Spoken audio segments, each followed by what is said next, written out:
ناظرین، قوم بنی اسرائیل تاریخ کی ایک ایسی قوم ہے جن کی طرف سب سے زیادہ پیغمبروں کو مبعوث فرمایا گیا، جو ہر دور میں اس قوم کی رہنمائی کرتے رہے۔ اللہ تعالیٰ نے بنی اسرائیل کو ایک لمبے عرصے تک دنیا کی دوسری قوموں پر سبقت دی۔ بنی اسرائیل کو بے شمار نعمتوں سے نوازا، مقدس سرزمین بھی عطا کی گئی۔ اس کے باوجود یہ قوم اللہ تعالیٰ کی نافرمان ثابت ہوئی۔ یہودیوں نے اپنی طرف بھیجے گئے بے شمار انبیاء کو قتل کیا، اللہ تعالیٰ کے حکم کی پامالی کی اور شرک میں مبتلا ہو گئے۔ یہ قوم جب عذاب میں مبتلا ہوتی تو اپنے پیغمبروں پر ایمان لا کر ان کی پیروی شروع کر دیتے۔ جیسے ہی عذاب ختم ہوتا وہ دوبارہ شرک کی طرف لوٹ جاتے۔ قرآن مجید میں بنی اسرائیل کی سرکشی اور نافرمانی کے متعلق بہت سارے واقعات کا ذکر ہے، جن میں ایک قابل ذکر واقعہ سامری جادوگر کا ہے، جس نے بنی اسرائیل کو بہلا کر انہیں ایک بچڑے کی پوجا میں لگا دیا۔ روایات کے مطابق سامری کا اصل نام موسیٰ ابن ظفر تھا۔ سامری جس سال پیدا ہوا تھا اس سال فرعون نے تمام اسرائیلی بچوں کو قتل کرنے کا حکم جاری کیا تھا۔ جب سامری کی ماں کو یہ خطرہ محسوس ہوا کہ فرعون کے سپاہی اس کے بچے کو قتل کر دیں گے تو اس نے اپنے بچے کو ایک غار میں رکھ دیا، اس غار کا منہ پتھر سے بند کر دیا۔ اللہ تعالیٰ نے جناب جبرائیل علیہ السلام کو اس بچے کی حفاظت اور غذا دینے کے کام پہ مامور کر دیا، لہذا جبرائیل علیہ السلام اس غار میں آتے اور اپنی انگلی اس کے منہ میں ڈالتے، جس سے دودھ اور شہد جاری ہوتا تھا۔ اس طرح جناب جبرائیل علیہ السلام نے اللہ کے حکم سے اس کو اپنی انگلی سے دودھ پلا کر پالا اور اسی غار میں وہ پل کر بڑا ہوا۔ اس کا نام بھی موسیٰ تھا۔ ایک طرف موسیٰ سامری کو جناب جبرائیل نے پالا تھا تو دوسری طرف حضرت موسیٰ کی پرورش فرعون کے محل میں ہوئی تھی۔ مگر قدرت کا نظام دیکھیے، فرعون کے گھر میں پرورش پانے والا موسیٰ اللہ کا رسول ہوا اور جبرائیل کا پالا ہوا موسیٰ سامری کافر ہو گیا۔ دراصل جب بنی اسرائیل کو اللہ تعالیٰ نے فرعون کی غلامی سے نجات عطا فرمائی اور فرعون کو لشکر سمیت دریائے نیل میں غرق کر دیا تو یہ قوم حضرت موسیٰ علیہ السلام کے ساتھ وادی سینا میں ہجرت کر گئی، اور وہاں اللہ تعالیٰ نے حضرت موسیٰ علیہ السلام سے وعدہ کیا کہ انہیں مقدس کتاب تورات عطا کی جائے گی، جو بنی اسرائیل اور بعد کے آنے والے لوگوں کے لیے ہدایت ہوگی۔ حضرت موسیٰ علیہ السلام کو حکم ہوا کہ وہ 30 راتوں کے لیے کوہ طور پر قیام کریں، اس کے بعد انہیں تورات دی جائے گی۔ لہذا حضرت موسیٰ علیہ السلام نے اپنے بھائی حضرت ہارون کو اپنا خلیفہ مقرر فرمایا اور بنی اسرائیل کو اپنے بھائی کے سپرد کر کے انہیں یہ کام سونپا کہ جب تک آپ کوہ طور سے واپس نہ لوٹیں گے وہ اس قوم کے مسائل کو دیکھیں گے۔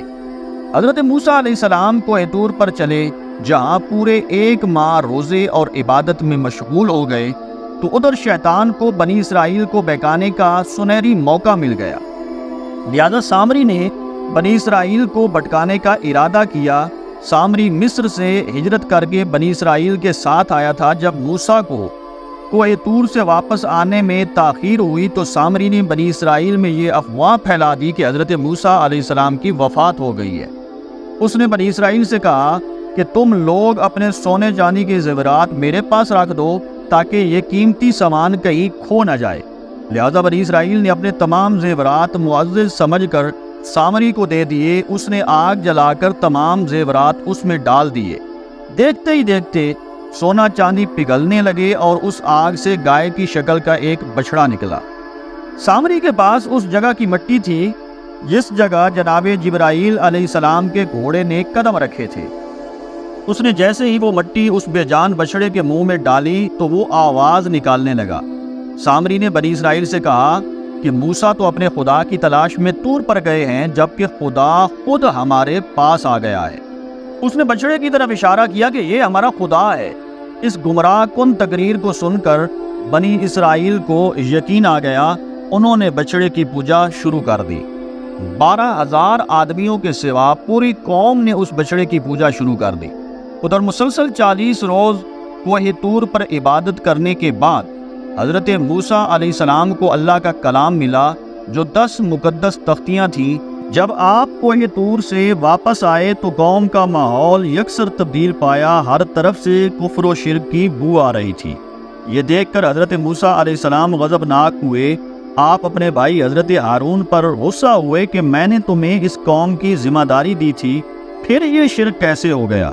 حضرت ہارون نے کہا، بھائی مجھ پر ملامت مت کرو، اس قوم نے میری بات نہ مانی، میرے لاکھ سمجھانے کے باوجود یہ اس عمل میں پڑ گئے، مجھے جان سے مارنے کی دھمکی بھی دی، لیکن میں ان ظالم لوگوں میں شامل نہیں ہوں۔ بنی اسرائیل نے جب حضرت موسیٰ علیہ السلام کو دیکھا تو وہ بہت شرمندہ ہوئے اور اپنے شرکیہ عمل پر ملامت کرنے لگے۔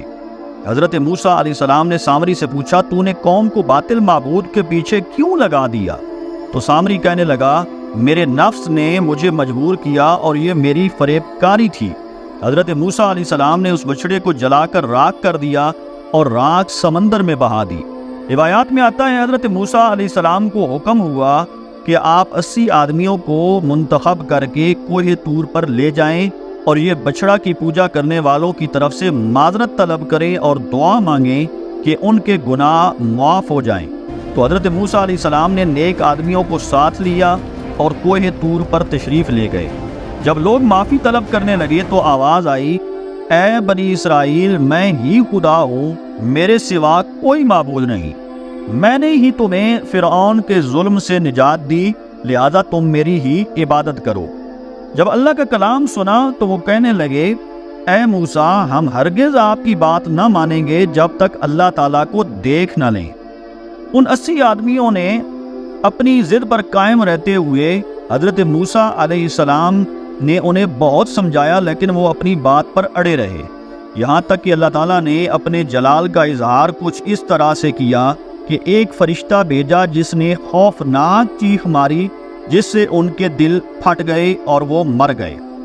حضرت موسیٰ علیہ السلام نے ان کے دوبارہ زندہ ہونے کی دعا مانگی، یہ لوگ دوبارہ زندہ ہو گئے اور اللہ تعالیٰ پر ایمان لے آئے۔